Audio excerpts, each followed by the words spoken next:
आदाब अर्ज़ दोस्तों, मेरा नाम है वसीम सिद्दीकी। आज का दिन महाराष्ट्र की राजनीति में ऐतिहासिक रहा।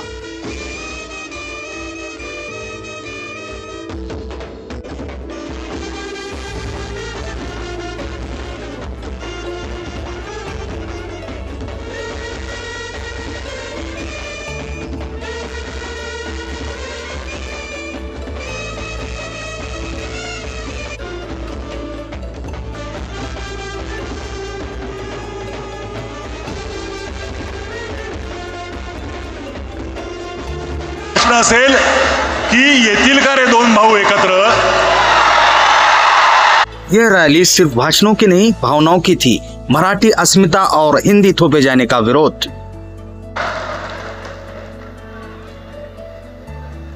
खरं तर आज मोर्चा निघायला पाहिजे होता।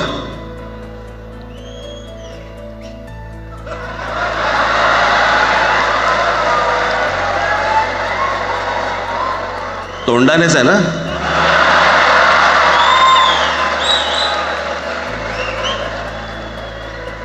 बस बस मोर्चा खरं तर निघायला पाहिजे होता।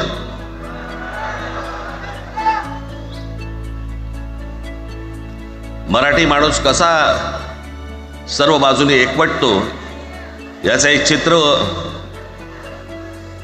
मोठ्या प्रमाणावरती उभं राहिलं असतं।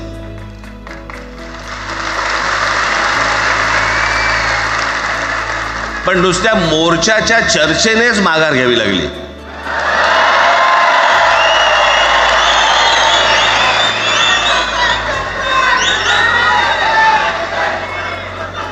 खरं तर आजचाही मेळावा हा खरं तर शिवतीर्थावरती मैदानात व्हायला पाहिजे होता।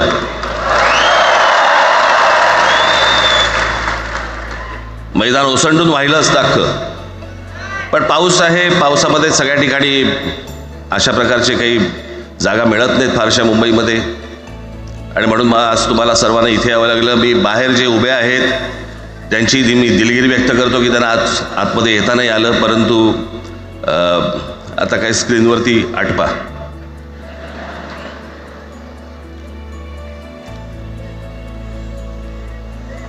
मी माझ्या मुलाखतीमध्ये एक म्हटलं होतं की त्याच्यातनं या सगळ्या गोष्टी खरं तर सुरू झाल्या, आणि मी असं म्हटलं होतं की कोणत्याही वादापेक्षा आणि कुठच्याही भांडणापेक्षा महाराष्ट्र मोठा आहे।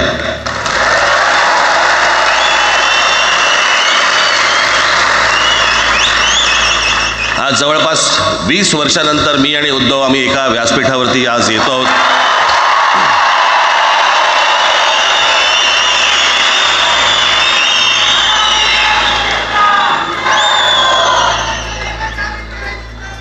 जे माननीय बाळासाहेबांना जमलं नाही, जे अनेकांना जमलं नाही, आम्हाला दोघांना एकत्र आणायचं, ते देवेंद्र फडणवीसला जमलं।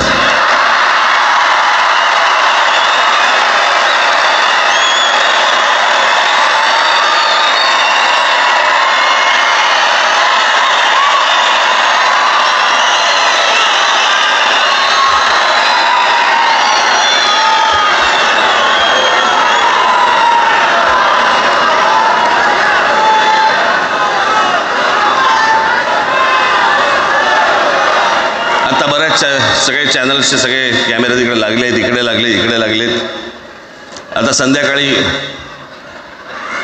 सगळं सुरू होईल। आता काय वाटतं, काय दोघांची बॉडी लँग्वेज कशी होती? कोणी कमी हसलं का, कोणी जास्ती हसलं का, कोणी बोलतायत का? आपल्याकडे मूळ विषय सोडून इतर गोष्टींमध्येच फार रस असतो अनेकांना। खरं तर आजचा हा मेळावा, मोर्चालाही तीच घोषणा होती, आजच्या मेळाव्यालाही तीच घोषणा आहे की कुठचाही झेंडा नाही, मराठी हाच अजेंडा।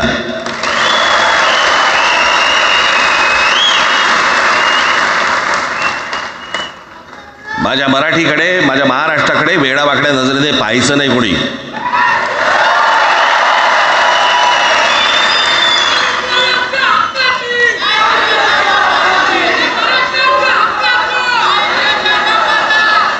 ठरलं ना आपलं सगळ्यात शेवटी द्यायच्या घोषणा. बसा, शांत बसा. खरं तर हा प्रश्नच अनाठाई होता, काही गरजच नव्हती. हे कुठून अचानक हिंदीचं आलं मला काही कळलं नाही मला.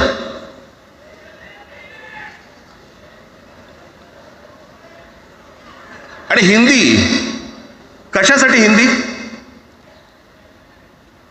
कोणासाठी? हिंदी त्या लहान लहान मुलांवरती जबरदस्ती करताय तुम्ही.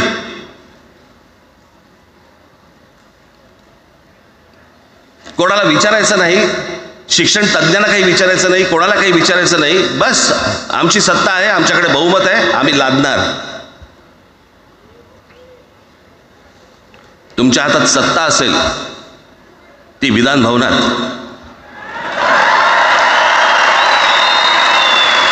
आमच्याकडे सत्ता आहे रस्त्यावर.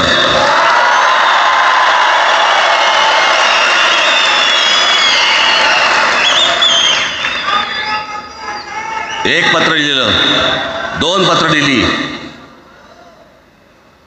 नंतर ते दादा भुसे माझ्याकडे आले. मला म्हणाले की आम्ही काय म्हणतो एवढं समजून तर घ्या, एवढं काय म्हणतो एवढं ऐकून तर घ्या. म्हटलं दादा तुम्हाला एक गोष्ट सांगतो, तुम्ही काय सांगता ते ऐकून घेईन पण ऐकणार नाही.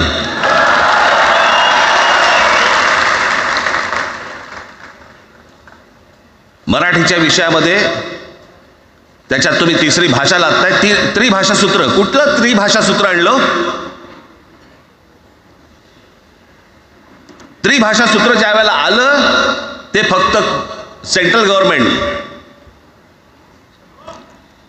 आणि राज्य सरकार, केंद्र सरकार आणि राज्य सरकार यांच्यामधल्या दुव्यासाठी म्हणून हे त्रिभाषा सूत्र फक्त आणलं. आज कोर्टातही नाही, तुम्ही हायकोर्टात जा, सुप्रीम कोर्टात जा, इंग्रजीमध्ये सगळ्या गोष्टी होतात. कुठे आहे त्रिभाषा सूत्र? मग मला सांगायला लागले म्हणे केंद्रीय शिक्षण धोरणामध्ये, त्या धोरणातही नाही राहत, केंद्राच्या शिक्षण धोरणात, इतर कोणत्या राज्यातही नाही.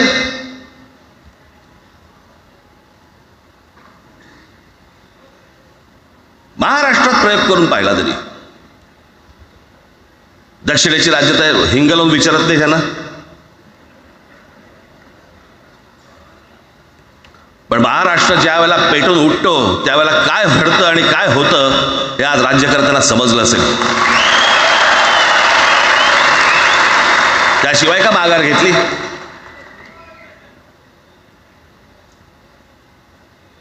विनाकारण आणलेला विषय होता.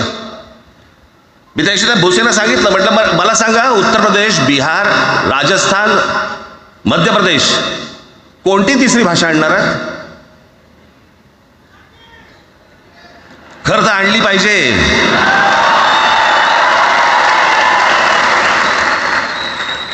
गंमत बघा, हिंदी भाषिक राज्य आहेत ती आर्थिकदृष्ट्या मागास, आणि हिंदी न बोलणारी जी राज्य आहेत ती आर्थिकदृष्ट्या प्रगत, आणि वर आम्ही हिंदी शिकायचं. यांना हिंदीतून राज्य नाही सांभाळता आली, यांना राज्यांचा विकास नाही करता आला. जे हिंदी बोलत नाहीत त्या राज्यांमध्ये, हिंदी बोलत असलेल्या राज्यांमधनं नोकरी धंद्यासाठी लोक इकडे येत आहेत आणि हे म्हणतात हिंदी शिका. कोणासाठी शिकायचं? 5वी नंतर काय हिंदी चित्रपट सृष्टीमध्ये जाणार आहेत बोलगा? कोणासाठी शिकायचं? हिंदी भाषेबद्दल मला वाईट नाही वाटत, भाषा कोणतीही श्रेष्ठच असते, उत्तमच असते. मग ती मराठी असेल, गुजराती असेल, तामिळ असेल, पंजाबी असेल, बंगाली असेल, हिंदी असेल, अजून कुठचीही असेल. एक भाषा उभी करायला खूप प्रचंड तपश्चर्या लागते, खूप लोकांची मेहनत असते. एक लिपी उभी करायला खूप प्रचंड ताकद लागते.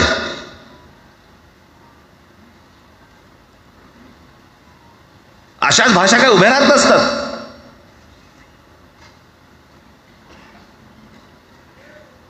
आणि भाषेचं नवीन कुठून आणलं? त्याशी ते अमित शहा म्हणाले ज्याला इंग्रजी येतं त्याला पुढे म्हणे लाज वाटेल, म्हणे मला इंग्रजी येतं. अरे तुम्हाला नाही येत?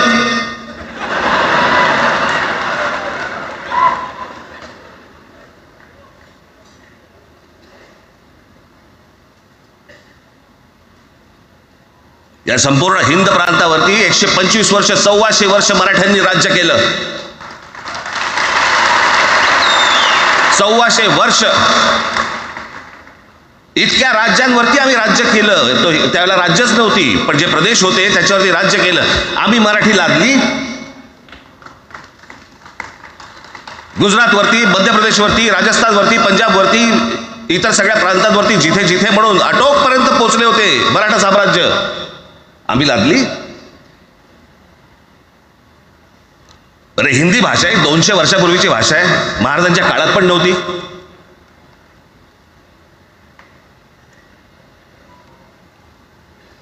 कशासाठी आणि कोणासाठी आणि काय करायचे नेमकं?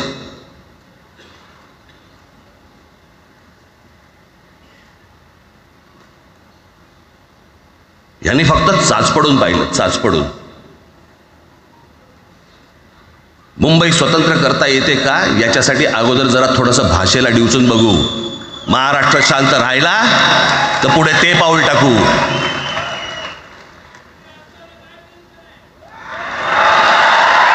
कोणाची माय व्हॅली आहे त्यांनी महाराष्ट्राला हात घालून दाखवावं, मुंबईला हात घालून दाखवावं.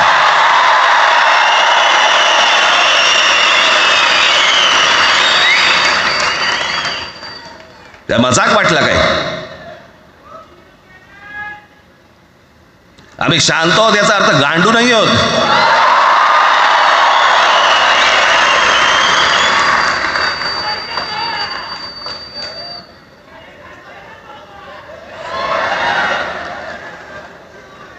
काही अंगावरती लादायचा प्रयत्न करता आणि मग आता माघार घेतली ना, मग माघार घेतली त्याचं काय करायचं? मग वेगळ्या ठिकाणी वळवा सगळं प्रकरण.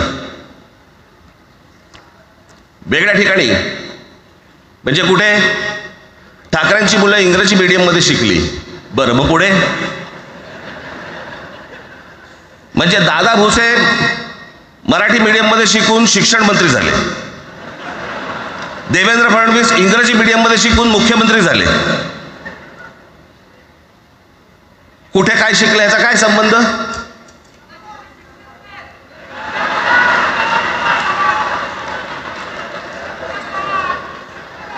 कोणाकोणाची मुलं इथे परदेशामध्ये शिकतायत, याद्या आहेत आमच्याकडे. त्याचं काय करणार आहात तुम्ही? आणि त्याच्यातल्या त्याच्यात मंत्रिमंडळातल्या एक एक मंत्र्याचं हिंदी ऐका, फेफरं येईल, फेफरं.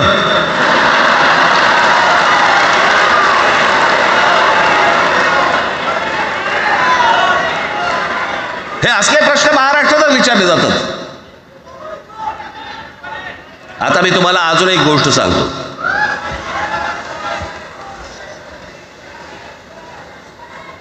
आम्ही मराठी मीडियममध्ये शिकलो, हो शिकलो. आमची मुलं इंग्रजी मीडियममध्ये शिकली, हो शिकली. मग याच्यावरती तुम्ही प्रश्न काय उपस्थित केला? ह्यांना मराठीचा पुळका कसा? हे इंग्रजी मीडियममध्ये टाकतात. बरं, सन्माननीय माननीय बाळासाहेब ठाकरे आणि माझे वडील श्रीकांत ठाकरे हे इंग्रजी मीडियममध्ये शिकलेले आहेत. या दोघांवरती तुम्ही मराठीबद्दल शंका घेऊ शकता का?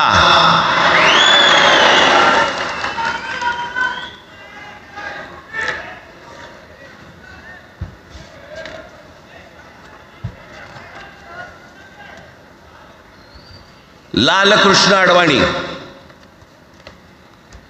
Saint Patrick high school Christian missionary स्कूलमध्ये शिकले. हिंदुत्वावर शंका घेऊ का त्यांच्या? कॉन्व्हेंट स्कूलमध्ये शिकलेले आहेत अडवाणी. दक्षिण भारतामध्ये बघा, तमिळच्या प्रश्नावरती, तेलुगूच्या प्रश्नावरती कडवटपणे समोर येऊन उभे राहतात. कोण विचारते ना तुमची मुलं कुठे शिकली आणि तुम्ही कुठे शिकलात?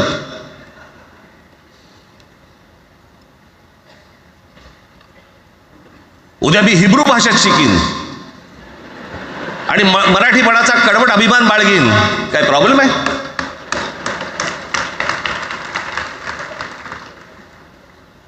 मी आता तुमच्याकडे दक्षिणेतले इंग्रजीमध्ये, मी अगदी थोडक्यात यादी आणली आहे, दक्षिण भारतातील इंग्रजी माध्यमात शिकलेले नेते आणि अभिनेते जयललिता दोवेंतो English medium school, Stalin English medium school लायला, Kanimozhi Presentation convent school, Udhayanidhi म्हणजे करुणानिधींचा नातू डॉन बॉस्को, चंद्रबाबू नायडू वडील इंग्लिश टीचर होते, शिक्षण इंग्रजी माध्यमात झालं, पवन कल्याण आंध्र उपमुख्यमंत्री, शिक्षण सेंट ॲन, नारा लोकेश NTRचा नातू चंद्रबाबूंचा मुलगा, Stanford school, Kamal Haasan Santhome high school, अभिनेता विक्रम मॉटफोर्ड स्कूल, अभिनेता Suriya English medium, AR Rahman आधी पद्मशेषाद्री बालभवन आणि नंतर मद्रास क्रिश्चनी हायस्कूल. परवा दिवशीचा एक प्रसंग सांगतो. एका व्यासपीठावरती तामिळनाडूमध्ये AR रहमान व्यासपीठावरती उभे होते, काहीतरी कार्यक्रम होता, त्या बाई तामिळमध्ये बोलत होत्या. अचानक ती बाई हिंदीत बोलायला लागली. त्याच्यावरती रहमानने तिच्याकडे असं बघितलं, बोलला हिंदी, आणि व्यासपीठावरनं खाली उतरला.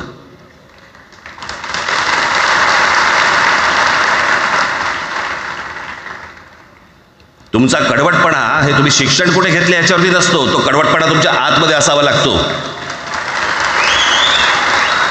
म्हणजे बाळासाहेब इंग्रजी मीडियममध्ये शिकले, इंग्रजी वर्तमानपत्रामध्ये व्यंगचित्र काढायचे, पण मराठीचा अभिमान याच्या बाबतीत कधी तडजोड नाही केली.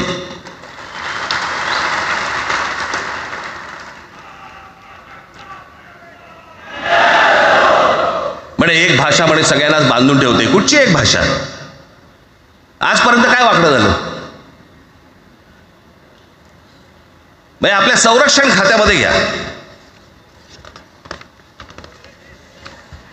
आपल्या संरक्षण खात्यामध्ये जेवढी रेजिमेंट्स आहेत, मी फक्त तुम्हाला नावं वाचून दाखवतो. मद्रास रेजिमेंट आहे, राजपुताना रायफल्स आहे, राजपूत रेजिमेंट आहे, डोगरा रेजिमेंट आहे, सीख रेजिमेंट आहे, जाट रेजिमेंट आहे, पॅराशूट रेजिमेंट आहे, पंजाब रेजिमेंट आहे, ग्रेनेडियर्स आहेत, सीख लाईट इन्फंट्री आहे, मराठा लाईट इन्फंट्री आहे, गढवाल रायफल्स आहे, कुमाऊ रेजिमेंट आहे, आसाम रेजिमेंट आहे, बिहार रेजिमेंट आहे, महार रेजिमेंट आहे, जम्मू काश्मीर रायफल्स आहे, जम्मू आणि काश्मीर लाईट इन्फंट्री आहे, नागा रेजिमेंट आहे, गोरखा रायफल्स आहे, गोरखा रायफल्स आहे, त्याच्यानंतर तुमचं लडाख स्काउट्स आहे, अरुणाचल स्काउट्स आहे, सिक्कीम स्काउट्स आहे. इतक्या राज्यांच्या आज आपल्या संरक्षण खात्यामध्ये लोक आहेत आणि इतक्या रेजिमेंट्स आहेत. शत्रू दिसला की एकत्र तुटून पडतात ना. भाषेचा प्रश्न येतो कुठे?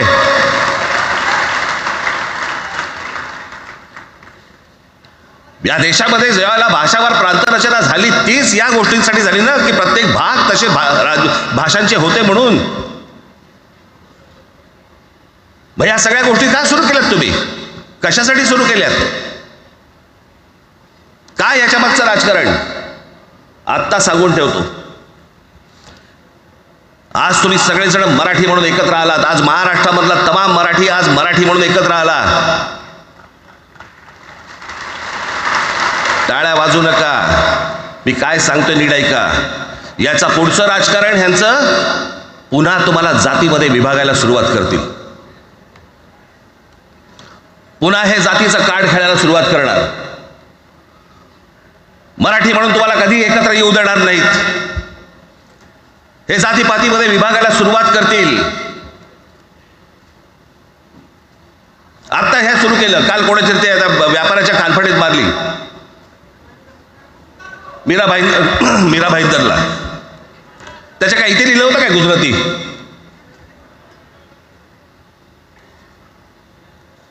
पण एवढंही आपल्याकडे काही जे चॅनलमध्ये, मराठी नाहीत इतर चॅनलमध्ये, हिंदी आणि याच्यात गुजराती माणसाला मारला. कुठच्या गुजराती माणसाला मारला? बाचाबाचीमध्ये समोरचा गुजराती निघाला, इकडचा मराठी निघाला. त्याच्यामध्ये काय गुजरात्यानं मारलं का? केवढे व्यापारी आहेत. अजून तर काहीच केलेलं नाही.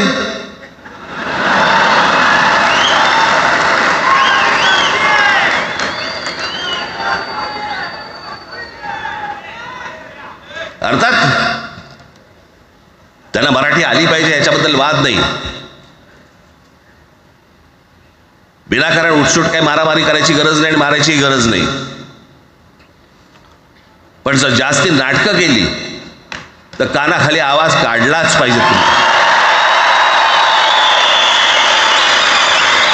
पण चूक त्यांची असली पाहिजे. आणि एका गोष्टीचं लक्षात ठेवा, अशी कधी गोष्ट कराल त्याचे व्हिडिओ काढू नका.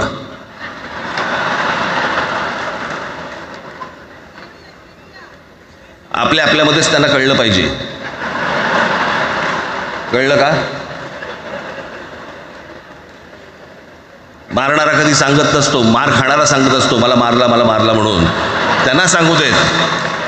पण याचा अर्थ उठसूट कोणालाही उगाच मारायचं काही कारण नाही आहे. अनेक लोक आहेत, अनेक गुजराती लोक आहेत, माझ्या अनेक परिचयाचे आहेत.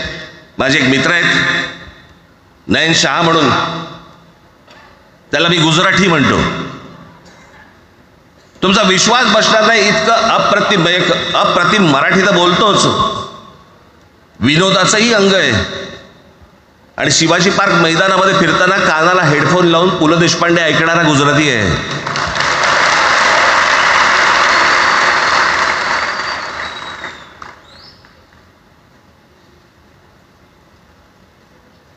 मी मगाशी तुम्हाला सांगितलं की हे मराठीचं बाळकडू आमच्यासाठी ते बाळकडूच होतं.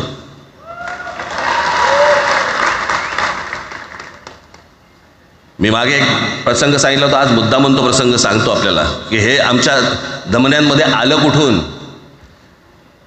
मी एवढा महाराष्ट्रासाठी मराठीसाठी कडवट का झालो. लहानपणापासूनचे अनेक प्रसंग आहेत माननीय बाळासाहेबांबरोबरचे, पण मी एक प्रसंग कधीही विसरणार नाही. आणि तो 1999 सालचा आहे. त्या 1999 साली शिवसेना भारतीय जनता पक्षाची युती सरकार येणार नाही अशी परिस्थिती होती.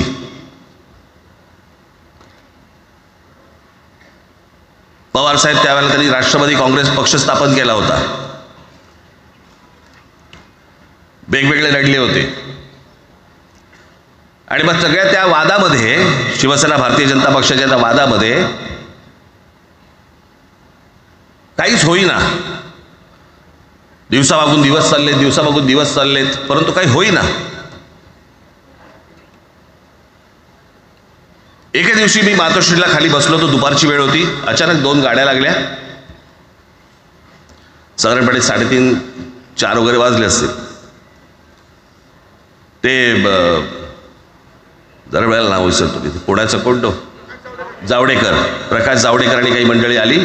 मला म्हणाले राज बाळासाहेबांना अर्जंट भेटायचं आहे. म्हटलं आत्ता ते भेटणार नाही. म्हटलं ती त्यांची झोपायची वेळ आहे. नाही म्हणे अर्जंट आहे. म्हटलं नाही भेटणार. म्हटलं मी तुम्हाला सांगतो. म्हटलं काय विषय काय. म्हटलं मी बोलायचं काम करतो. म्हटलं काय विषय काय. आणि त्यांना सांगा मुख्यमंत्री पदाचा विषय झालेला आहे. म्हटलं अच्छा अरे वा. म्हटलं काय झालं. सुरेशदादा जैन यांना दोन्ही बाजूने आम्ही ठरवलंय की त्यांना मुख्यमंत्री करायचं. एवढं फक्त बाळासाहेबांना सांगायचं. ठीक आहे. मी वर गेलो.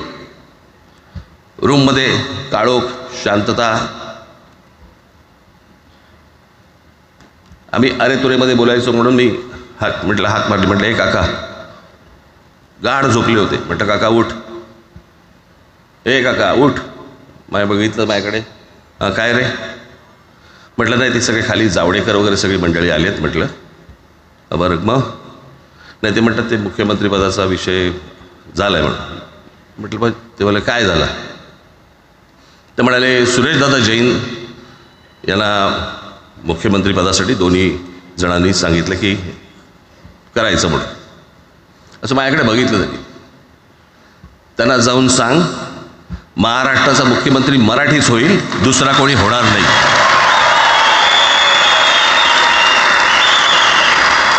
मराठी या एका विषयासाठी मला तिकडे कळलं की या माणसाने सत्तेवर लाथ मारली.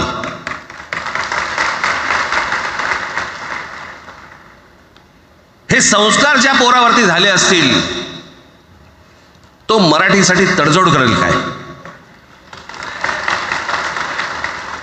बाकी सगळ्या युत्या आघाड्या सगळ्या कुठच्याही गोष्टी होत राहतील. महाराष्ट्र मराठी माणूस मराठी भाषा याच्यावर तडजोड होणार नाही. कोणत्याही परिस्थितीत होणार नाही. याच्या पुढे देखील तुम्ही सर्वांनी सावध असणं पण गरजेचं आहे आणि सतर्क असणं पण तेवढंच गरजेचं आहे. पुढे काय काय गोष्टी घडतील, काय काय गोष्टी होतील कल्पना नाही. परंतु मला असं वाटतं की ही मराठीसाठीची एकजूट ही कायम राहावी. आणि महाराष्ट्रामध्ये सन्माननीय माननीय बाळासाहेबांचं जे स्वप्न होतं ते पुन्हा साकारावं अशी एक आशा अपेक्षा आणि इच्छा व्यक्त करतो आणि आपल्या सर्वांची मी रजा घेतो. धन्यवाद. जय हिंद, जय महाराष्ट्र. क्या आपको लगता है ये एक साथ आना महाराष्ट्र की राजनीति को बदल देगा?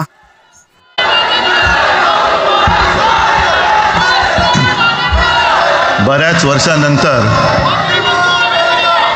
राज आणि माझी भेट व्यासपीठावरती झाली. आता पंचायत अशी आहे की त्यांनी मला सन्माननीय उद्धव ठाकरे असं बोललेलं आहे.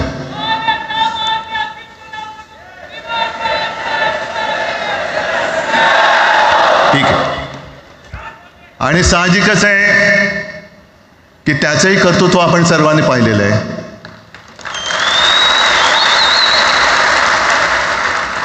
म्हणून माझ्या भाषणाची सुरुवात करताना सन्माननीय राज ठाकरे आणि जमलेल्या माझ्या तमाम मराठी हिंदू बांधवांनो, भगिनींनो आणि मातांनो,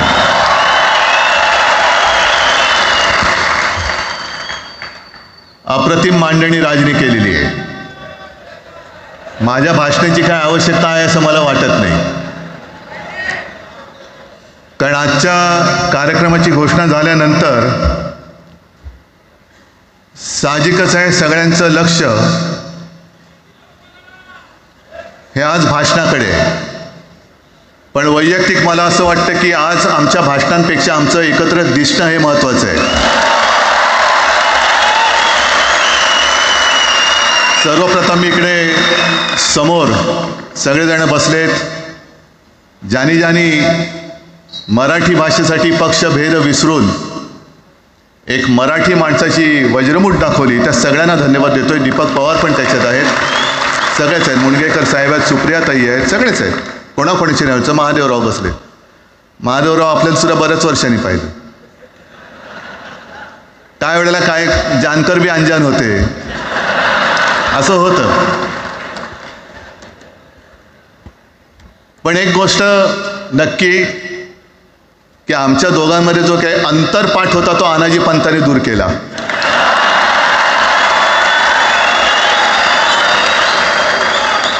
आता अक्षता टाकण्याची काय तुमच्याकडनं अपेक्षा नाहीये. एकत्र आलोय एकत्र राहण्यासाठी.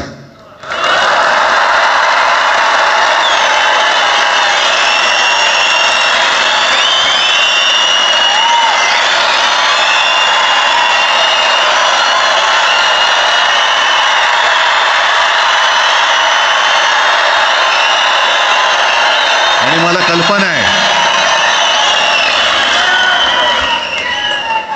आज मला कल्पना आहे की अनेक बुवा महाराज हे बिझी आहेत.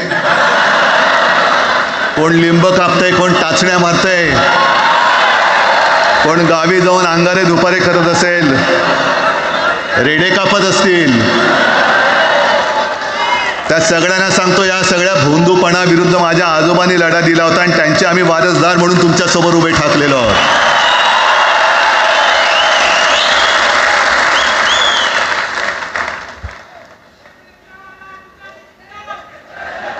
नाही, सगळं आपणच करून ठेवलेलं आहे.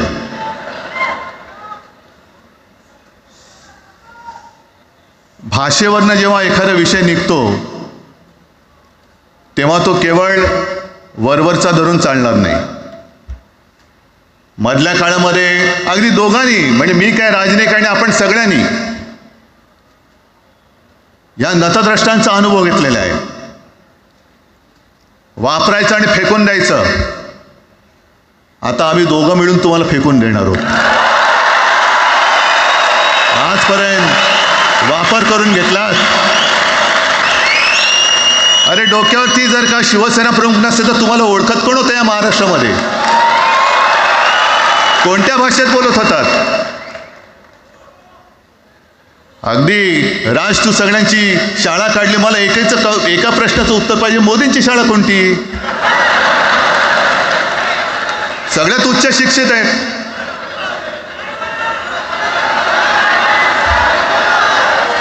पण हे जे काय यांची मध्यंतर मी बोललो ना, भाजप ही अफवांची फॅक्टरी आहे.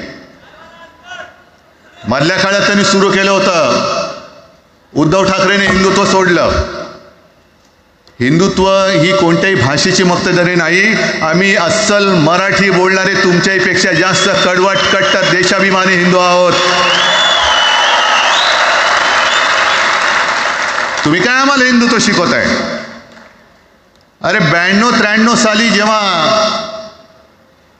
जे काय घडलं, देशद्रोही मातले होते, तेव्हा मुंबईतल्या अमराठी लोकांना सुद्धा हिंदू म्हणून माझ्या शिवसैनिकांनी, शिवसेना प्रमुखांच्या शिवसैनिकांनी व मराठी माणसांनी वाचवलेलं आहे. आणि देवेंद्र फडणवीस आज जे बोललेत, बातमी आली सगळीकडे, मी इकडे बातम्या आणल्यात. भाषेच्या नावाखाली गुंडगिरी सहन केली जाणार नाही. जर महाराष्ट्रामध्ये मराठी माणूस न्याय मागण्यासाठी आंदोलन करत असेल आणि त्याला जर का तुम्ही गुंड म्हणत असाल, तर आम्ही गुंड आहोत. आम्ही गुंड. न्याय मागणं म्हणजे गुंडगिरी नाहीये. आणि जर का गुंडगिरी केल्याशिवाय तुमच्या दरबारी न्याय मिळत नसेल, तर आम्ही गुंडगिरी करूच.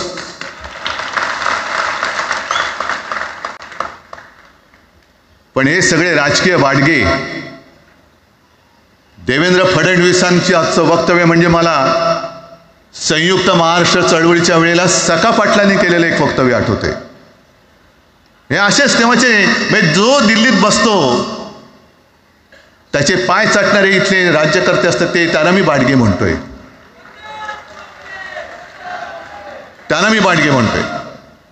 कारण संयुक्त महाराष्ट्र चळवळीमध्ये मुंबई आपल्याला आपण मिळवली. आपण म्हणजे आपण मराठी माणसांनी.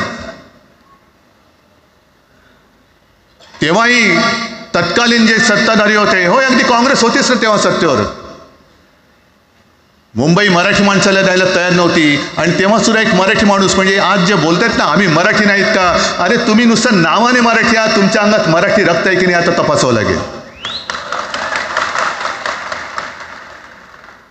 आणि सखा पाटील बोलले होते, यावश चंद्र दिवा करो, मुंबई महाराष्ट्राला मिळणार नाही. कशी नाही मिळत, झुकवलं, वाकवलं, गुडघ्यावरती आणलं मराठी माणसांनी. आणि मुंबई आपल्या हक्काची, तुम्ही आता जी घोषणा घेतली ना, दिली ना, ती मुंबई आपल्या हक्काची आपण लढून आपण मिळून घेतली.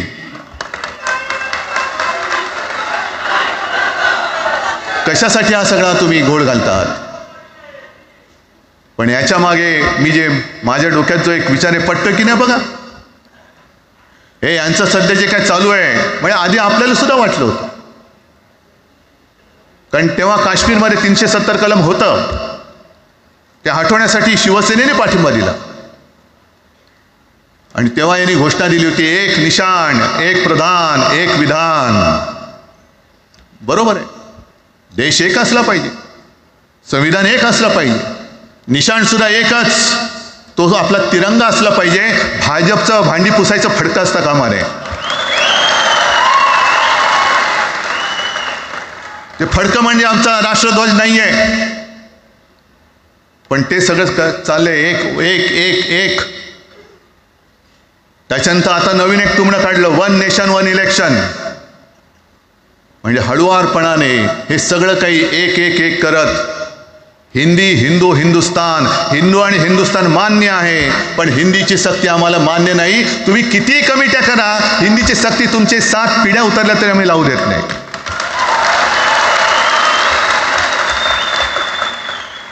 मग एक फेक नरेटिव्ह पसरवायचं.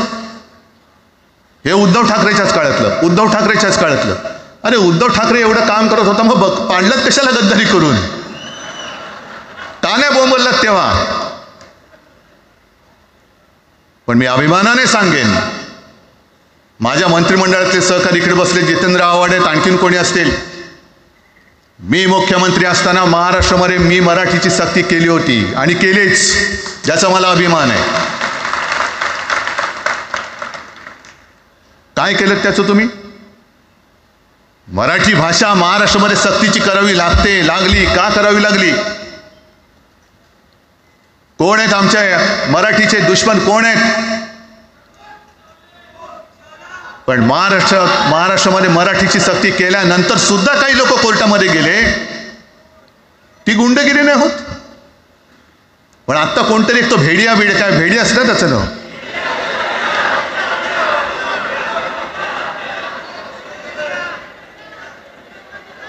ही यांची सगळी पिलावळ आहे. तोडा फोडा आणि राज्य करा.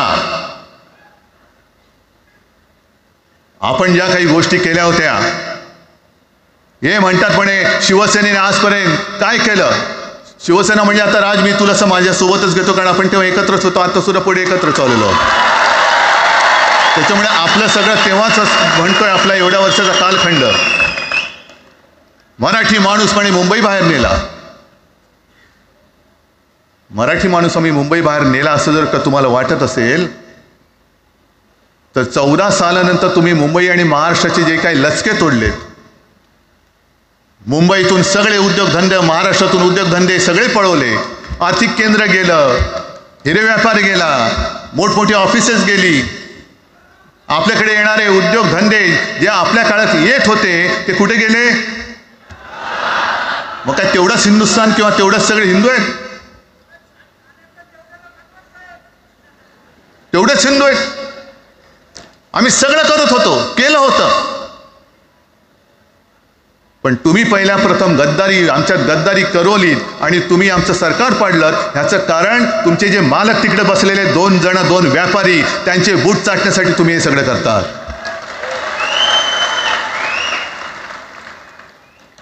हे इतक्या वर्षाचं सगळं सहन करत करत करत आपण आलो. आपल्या डोळ्यात देखत सगळे लचके तोडले जात आहेत. आपल्या दोघांनाही भांडवलं जात आहे आणि नतद्रष्ट आपल्या डोक्यावरती बसतायत. किती काळ सहन करायचंय? प्रत्येक वेळेला काही झालं की भांडाभांडी लावायची. आता सुद्धा तेच होणार. म्हणजे आम्ही एकत्र येणार, आल्यानंतर निवडणुकीपर्यंत एकत्र राहतील का? सत्ता प्राप्ती, काही जण म्हणतात की यांचा मराठीचा नाही, महापालिकेचा आहे. अरे नुसता महापालिकेचा नाही, तर आमच्या महाराष्ट्राचा आहे. आम्ही महाराष्ट्रात सुद्धा काबीज करू.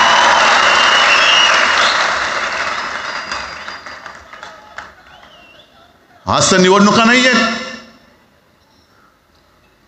आमची सत्तेवरती जे शिवसेना प्रमुखांनी सांगितलं, अरे सत्ता काय, सत्ता येते आणि सत्ता जाते. पण आपली ताकद ही आपल्या एकजुटीमध्ये असली पाहिजे. दर वेळेला संकट आलं की आपण सगळे मराठी एकवटतो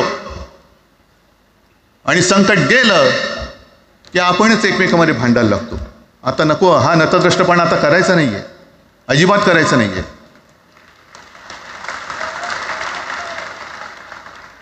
कारण गेल्या विधानसभेत त्यांनी जे काय केलं, बटेंगे तो कटेंगे. आपल्याला काय वाटलं होतं की हिंदू मुसलमानांमध्ये करतायत. हिंदू मुसलमान तर केलंच, पण त्यांनी खास करून केलं ते मराठी मध्ये केलं. म्हणजे यांची नीती आहे ती अशीच आहे, जे गुजरातमध्ये त्यांनी केलं. गुजरातमध्ये गेल्या निवडणुकीत एक असा माहोल होता, मला वाटतं मोदी तेव्हा त्यांच्या नंतर असेल, माहित नाही मला, लक्षात नाही. वातावरण असं पेटलं होतं गुजरातमध्ये की बस आता पटेल याला आपटेल. पण त्यांनी काय केलं बरोबर, पटेलांना भडकवलं, पटेलांना वेगळं केलं आणि पटेल तर सगळं एकत्र केलं. हरियाणामध्ये पण तेच केलं. जाट लोकांना भडकवलं, जाट लोक एकत्र झाले, त्यानं वेगळं केलं आणि जाटे तर सगळा जो काही समाज होता तो एकत्र करून तिकडे सत्ता प्राप्त केली. महाराष्ट्रामध्ये तेच केलं. मराठ्यांना उचकवलं आणि मराठी तर सगळा एकत्र केला. बटेंगे तो कटेंगे ही भीती त्यांच्यामध्ये निर्माण केली की बघा ते एकत्र झालेत, तुम्ही जर का फुटलात तर ते तुमच्या डोक्यावर बसतील. झाले एकत्र. मराठी माणूस मराठी माणसाची भांडला आणि दिल्लीचे गुलाम आपल्या डोक्यावरती राज्य करायला लागले. आणि आपण त्यांच्या पालख्या व्हायच्या. नुसते पालख्यांचे भय होणार की तुम्ही कधीतरी आपल्या माय मराठीला पालखीमध्ये सन्मानाने बसवणार आहात. बस झालं, आता यांची जोखड फेकून दिली पाहिजे. एकमेकांमध्ये भांडून त्यांचे जे काही डाव आहेत ते करत असतात. मी पेपरमध्ये बघितलं, काल बघितलं, आज बघितलं. आमचे पंतप्रधान जगभर फिरतायत. काय तो मोठा पट्टा घातलाय, स्टार ऑफ घाना. कुठे आला घाना देश? इकडे घाण आणि तिकडे घाना, स्टार ऑफ घाना. पण एका बाजूला मोदींचा फोटो आणि दुसऱ्या बाजूला माझ्या महाराष्ट्रामधला शेतकरी कर्जबाजारी झालाय, त्याला बैल सुद्धा तर पोसत नाही, बैल मिळत नाही, म्हणून त्या नांगराचं जोखड घेऊन तो शेती करतोय. मग एका बाजूला हा शेतकरी, त्याच्या खांद्यावरती गळ्यामध्ये ते नांगराचं जोखड आहे, आणि तिकडे आमचे पंतप्रधान स्टार ऑफ घाना. लाज वाटली पाहिजे, लाज, खरोखर लाज वाटली पाहिजे. आणि आजच पेपरमध्ये बातमी आले, 2 बातम्या आल्या की लाडक्या बहिणीचं पोर्टल आता बंद, नव्याने नोंदणी होणार नाही, बसा बोंबलत आता. आणि त्याही पेक्षा सगळ्यात भयानक गोष्ट म्हणजे संपूर्ण देशामध्ये सगळ्यात जास्त कर्जबाजारी शेतकरी कुठे असतील तर ते आपल्या महाराष्ट्रामध्ये आहेत. महाराष्ट्र आता थांबणार नाही, कर्ज काढतच राहणार. आणि ही यांची जी काही खेळी आहे, आपापसात भांडवायचं. मी एक साधी गोष्ट केली होती, जितेंद्र तुम्हाला माहिती असेल, आपण तिकडे चौपाटीला, जिकडे बिर्ला मातोश्री बिर्ला क्रीडा केंद्र काय आहे, मराठी रंगभूमीचं दालन, मराठी रंगभूमीचा इतिहास सांगणारं दालन, त्याची निर्मिती करण्याचे सगळे आदेश वगैरे राज्य सगळं झालं, आराखडा मंजूर केला मी. आणि 2-3 महिन्यापूर्वी बातमी आली की तो आराखडा यांनी केराच्या टोपलीत टाकला, ती जागा यांच्या मालकाच्या मित्राच्या घशात टाकतात. हा मराठीचा तुमचा अभिमान? मराठी भाषा भवनाची त्याचं भूमिपूजन मी केलं होतं, माझ्यासोबत अजित पवार होते उपमुख्यमंत्री. कुठे गेलं मराठी भाषा भवन? कुठे गेलं मराठी भूमीचं रंगभूमीचं दालन? का तुम्ही आमची मराठी मारतात? का तुम्ही आमच्यावरती सक्ती करता आहात? अनेकदा सांगितलं की आम्ही कोणत्याही भाषेच्या विरोधात नाही आहोत, पण जर आमच्यावरती सक्ती करण्याचा प्रयत्न केला तर आमची शक्ती काय ती एकदा तुम्हाला अशी दाखवू की पुन्हा तुम्ही कधी डोकं वर नाही काढणार, पुन्हा डोकं वर काढणार नाही. या सगळ्या गोष्टींकडे आपण आज एकत्र आलेलो आहोत. पुन्हा आपल्यामध्ये काडे घालण्याचे उद्योग होतील, कारण त्यांचा धंदाच तो आहे.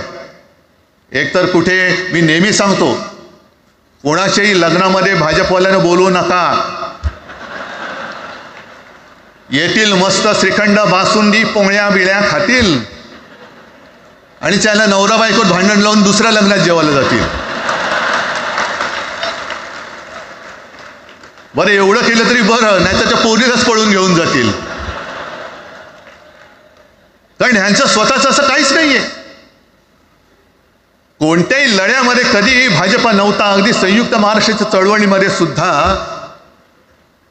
भाजप हा सगळ्यात शेवटी आला आणि 57ची निवडणूक झाल्यानंतर सगळ्यात पहिल्यांदा बाहेर पडला. हे जनसंघ, तेव्हा त्यांचा जो राजकीय नाव होतं जनसंघ, यांच्याकडनं आम्ही देशाभिमान शिकायचा, यांच्याकडनं आम्ही महाराष्ट्राचा अभिमान शिकायचा. आणि आम्ही आपापसात भांडून यांना सगळं काही बहाल करून टाकायचं, या सगळं विकून टाका, सगळा सत्यानाश करून टाका. अरे आपली मुंबईच्या चिंधड्या उडवल्या जात आहेत. अख्खी मुंबई कोणाच्या कशात घालतायत? कोणाच्या? बघत बसायचं सगळं. म्हणजे आज सगळ्यात जास्त जर कोणी जमिनीचा मालक मुंबईमध्ये असेल तो यांच्या मालकाचा मित्र आहे, अदानी. कोणाची जागा, कोणी रक्त सांडलं, कोणी रक्त सांडलं, कोणी ते हुतात्मा स्मारकाला वंदन करताना सुद्धा आपल्याला लाज वाटली पाहिजे. अरे त्यांनी तर रक्त सांडलं, बलिदान केलं, पण त्यांनी रक्त सांडून मिळून गेलेली मुंबई जर का आपण राखू शकणार नसू तर आपल्याला लाज वाटली पाहिजे, शरम वाटली पाहिजे. म्हणून त्या रक्ताची शपथ घेऊन मुंबई आणि मराठीच्या रक्षणासाठी आपल्याला उभं राहायला पाहिजे. ठीक आहे, असतील, होते, मत पटली होती, पटले नसतील, पण याच्या पुढे मराठी आणि महाराष्ट्र धर्माचं रक्षण करणं. आमचा हनुमान चालीसाला विरोध नाहीये, पण मारुती स्तोत्र आम्हाला का विसरायला लावताय? मारुती स्तोत्र आहे ना, भीमरूपी महारुद्रा. आमचा जय श्रीरामला विरोध नाहीये, पण भेटल्या म्हटल्यानंतर राम राम हे म्हणणारे आम्हीच मराठी. हे तुम्ही आत्ता जय श्रीरामची घोषणा द्यायला लागलात, पण जय जय रघुवीर समर्थ सांगणारे समर्थ रामदास त्यावेळेला आमचे होऊन गेले. त्यांनी आम्हाला पहिल्यांदा रामाची भक्ती शिकवली. त्याच्यामुळे यांचा काही आगा नाही, पिछा नाही. राजकारणातले हे व्यापारी आहेत, वापरा आणि फेका. तो एक गद्दार काल एक बोललाय, जय गुजरात.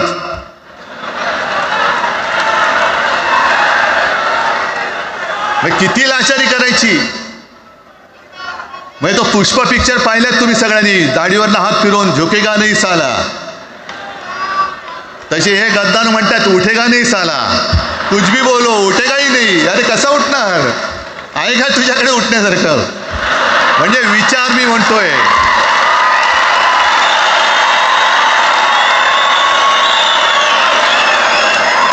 अरे विचार वगैरे मी म्हणतोय.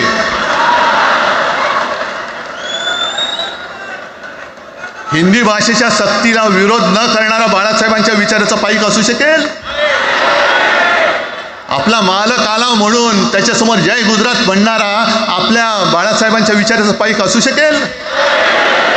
मग आता जे मला वाटतं कुठल्या ABPचं होतं ना, उघडा डोळे बघा नीट. डोळे उघडलेत, पण आत्ता जर का डोळे उघडले नाही तर पुन्हा तरी उघडण्याची वेळ येणार नाही, कायमचे मिटून जातील. आत्ताच डोळे उघडा, आत्ताच जागे व्हा. आणि आत्ता आलेली जाग जर का जाणार असेल तर मग मात्र स्वतःला मराठी आईची मुलं म्हणू नका, अजिबात म्हणू नका. आणि शिवसेना प्रमुखांनी जे काही शिकवलं, एक तर कोणावर अन्याय करू नका, पण तुमच्या अंगावर जर का कोणी हात उगारला तो हात जागेवरती ठेवू नका.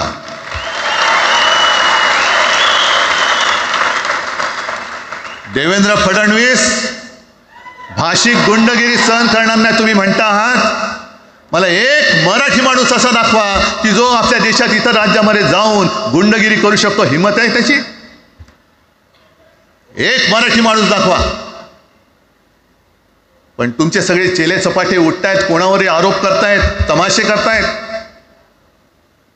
अरे कोणताही मराठी माणूस किंवा कोणताही भाषिक इतर प्रांतीय भाषेत तिकडे गेला, राज्यात गेला आणि दादागिरी करण्याचा प्रयत्न केला तर उभाच शिरून टाकतील तिथली लोक. बंगालमध्ये जाऊन बघा, तमिळनाडूमध्ये जाऊन बघा. मग आम्ही आमच्या घरामध्ये आमच्या न्याय हक्काची गोष्ट केली, बरं कोणाशी भांडतो आम्ही? इथे सुद्धा काही अमराठी आले असतील, जसं राजने सांगितलं तसे आपले सगळ्यांचे अमराठी अनेक मित्र आहेत. पण त्यांच्यामध्ये आम्ही गुण्यागोविंदाने नांदतोय. मग हे गुण्यागोविंदाने नांदले, एकत्र राहिले तर आपली पोळी कशी भाजली जाईल? म्हणून तुम्ही आमच्या एकजुटीमध्ये विषाचा खडा टाकतात. हे सगळे तुमचे डाव आता उघड झालेले. तुम्ही वाटेल ते करा, पण मी आज महाराष्ट्राला आवाहन करतोय, म्हणजे विनंती करतोय की यापुढे कोणत्याही पक्षाचे आपण असू, जसं संयुक्त महाराष्ट्र समितीच्या वेळेला मराठी माणसाची एकजूट झाली होती, तशी एकजूट जर का आपण सगळ्या पक्षांनी मिळून, अगदी भाजपमधल्या मराठी माणसांनी सुद्धा त्याच्यामध्ये आलं पाहिजे.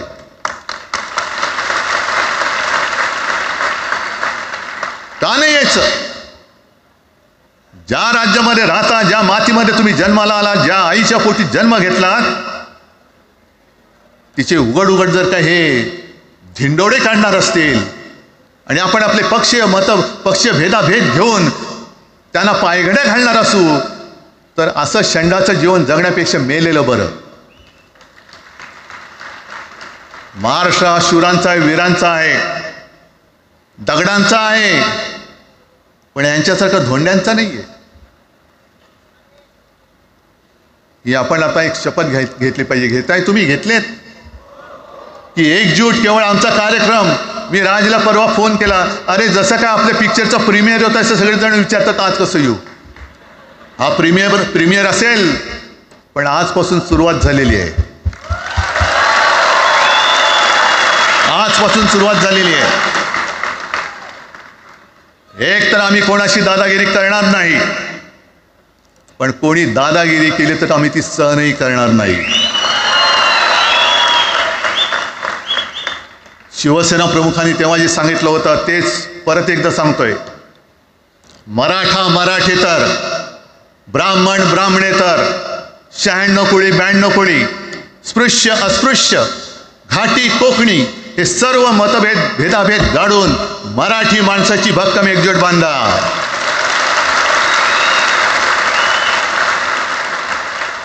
आणि शेवटी एक आवाहन करतो, हे सगळ्या मराठी माणसांना आणि मराठी प्रेमींना आहे. तुटू नका, फुटू नका आणि मराठी ठसा पुसू नका. जय हिंद, जय महाराष्ट्र.